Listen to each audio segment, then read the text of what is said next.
All right, everyone. Hello and welcome to Translating Insanity. My name is Charlie Wolf, and I am here hoping to help others feel more seen and less insane, and to help foster self-compassion within myself and others. So,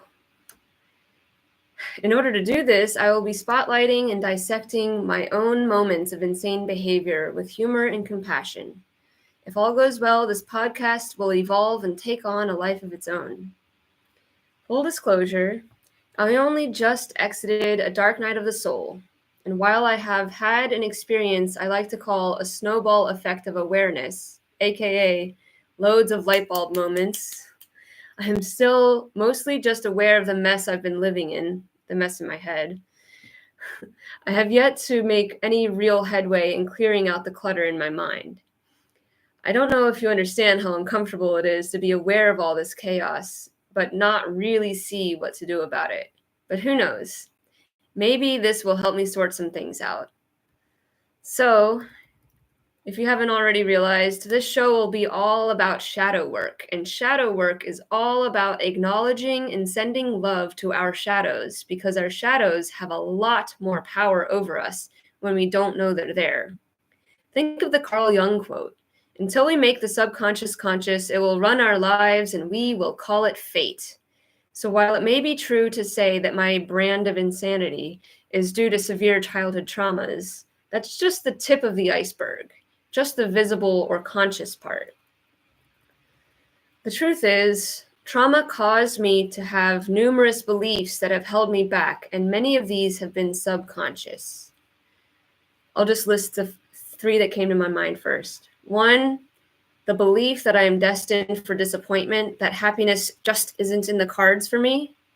Two, the belief that I am alone, invisible, and powerless. And three, the belief that at best, I am hard to love, and at worst, I am inherently unlovable. Now, this last one has an important caveat and disclaimer. I feel 100% safe and secure in the unconditional love of my adoptive parents and my biological siblings. This belief system has been attributed to the rest of the world, with my immediate family being the exception to the rule. So I will be doing a deep dive into these and other belief systems. How can I do a deep dive in just 5 minutes? I'm a writer, trust me, I can go very deep in just one sentence. Trauma in the developmental years has a very deep and very long-lasting impact on us because it teaches us what to expect from the world, from life, and from the people in our lives. It teaches us how we need to show up in the world in order to stay safe. It ends up feeling safest to continue to play the role of the victim, because nothing can prepare a self-empowered child for victimization except to begin to role-play the victim. Imagine how defeated a self-confident and self-empowered child, or even an adult, would feel when they are suddenly faced with assault. To avoid that massive letdown, we would rather remain powerless and stay in hell forever than to believe in our own light and in heaven, only to arrive unexpectedly in hell. That is where I have been for most of my life. But I admit it is time for me to wake up to the possibility that trauma miseducated me about everything. I need to step fully into my power and embrace the light I can still offer.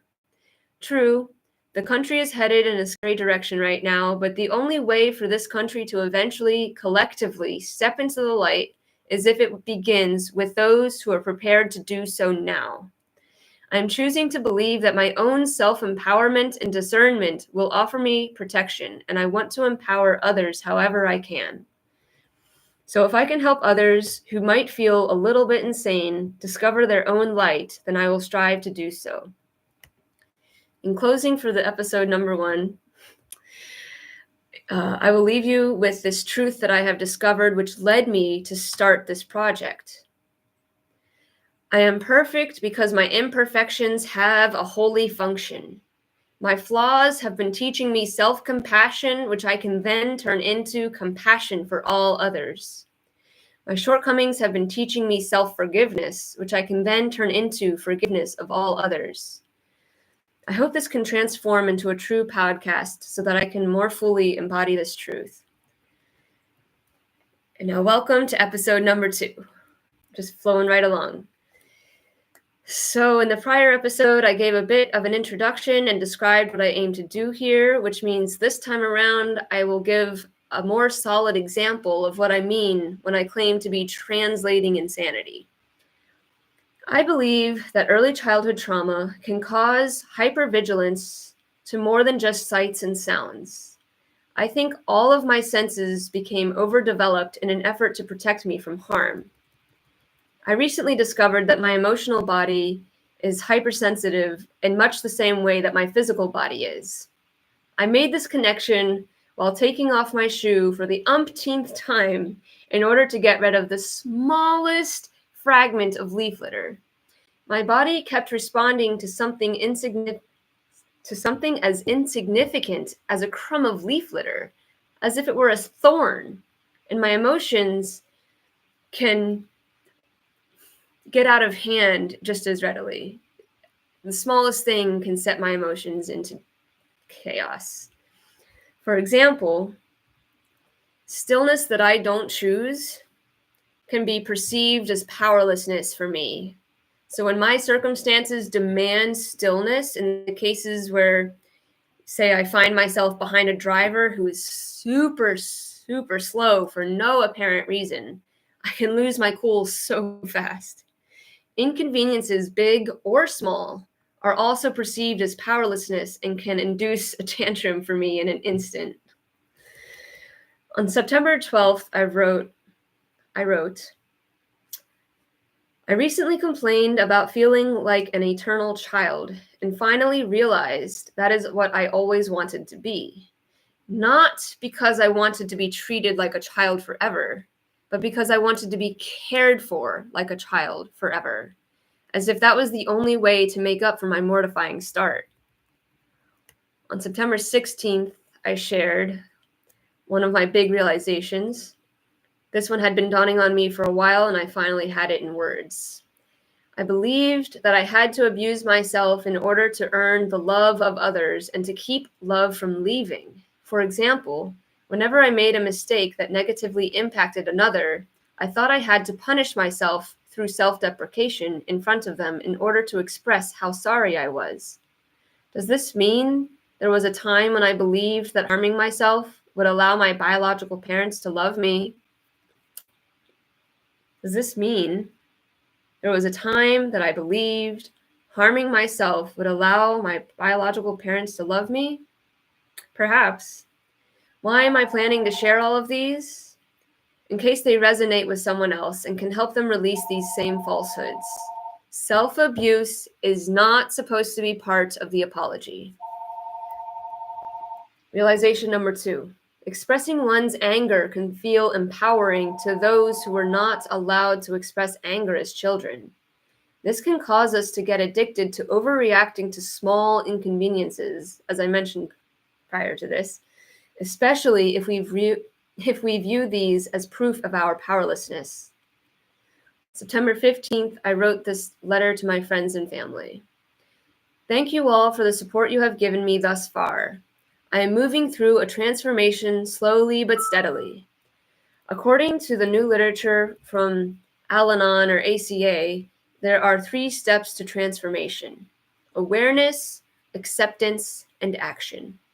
I will need a little more patience from myself and my friends as I shed the layers of who I thought I was and discover the real me. I never got to know who I was outside of the realms of insanity and misery. I've learned a lot, but I still have a ways to go. I am still letting go of the perpetual feeling of powerlessness that has created fear and anger within me. I am still letting go of the habit of self-abuse. I am aware that when my biological father ceased being my tormentor, I had picked up his switch and have been lashing myself mercilessly ever since. I have been meditating on all of this today and will keep releasing.